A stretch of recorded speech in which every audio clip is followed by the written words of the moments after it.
안녕하세요 여러분. 오늘은 사회적 실용적 의사소통장애, 즉 소셜 프래그매틱 커뮤니케이션 디소더에 대해 자세히 살펴보도록 하겠습니다. 이 장애는 우리가 일상에서 사용하는 언어와 비언어적 의사소통에서 중요한 역할을 하는 실용적 의사소통 능력에 결함이 생기는 것을 의미합니다. 이제 구체적으로 이 장애의 특징과 진단 기준에 대해 알아보겠습니다.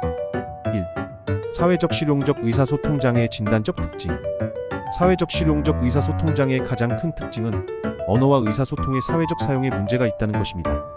예를 들어 대화를 할 때 상대방의 상황이나 요구에 맞춰서 언어를 바꾼다든지 대화를 자연스럽게 이어가는 규칙을 따르지 못하는 경우가 있습니다. 이러한 결함 때문에 효과적인 의사소통이 어려워지고 사회적 참여나 관계 형성, 학업적 성취, 직업적 수행에서 제한을 겪게 됩니다.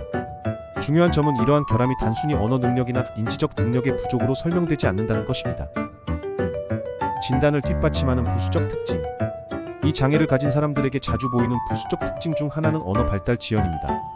과거에 언어 발달이 지연되었거나 구조적인 언어 문제를 겪었던 사례가 흔합니다. 사회적 의사소통에 결함이 있는 사람들은 종종 사회적 상호작용을 회피하는 경향도 있습니다.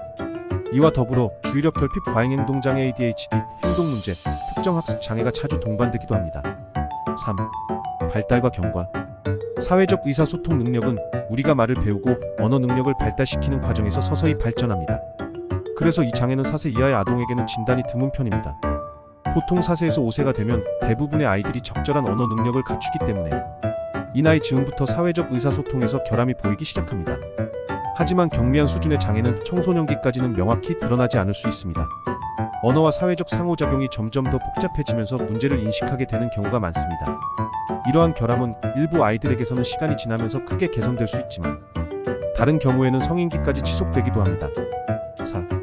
위험 및 예후인자. 이 장애와 관련된 위험 요인으로는 유전적 요인이 있습니다. 예를 들어 자폐 스펙트럼 장애, 의사소통 장애, 특정 학습 장애의 가족력이 있는 경우 사회적 실용적 의사소통 장애 위험이 증가할 수 있습니다. 5. 감별 진단. 사회적 실용적 의사소통 장애를 진단할 때는 비슷한 증상을 보이는 다른 장애들과 구분하는 것이 매우 중요합니다. 여기서 몇 가지 주요한 감별 진단에 대해 알아보겠습니다. 1. 자폐 스펙트럼 장애 ASD. 자폐 스펙트럼 장애는 사회적 의사소통의 결함뿐만 아니라 제한적이고 반복적인 행동이나 흥미도 함께 나타납니다. 반면 사회적 실용적 의사소통 장애는 이러한 행동 특성이 없습니다. 자폐 스펙트럼 장애가 의심되는 경우에는 환자의 과거 발달 이력을 꼼꼼하게 살펴보아야 합니다. 만약 과거에 제한적이고 반복적인 행동이 있었다면 현재 증상이 없더라도 자폐 스펙트럼 장애로 진단할 수 있습니다. 반면 제한적 반복적 행동이 없었던 경우에만 사회적 실용적 의사소통 장애로 진단할 수 있습니다.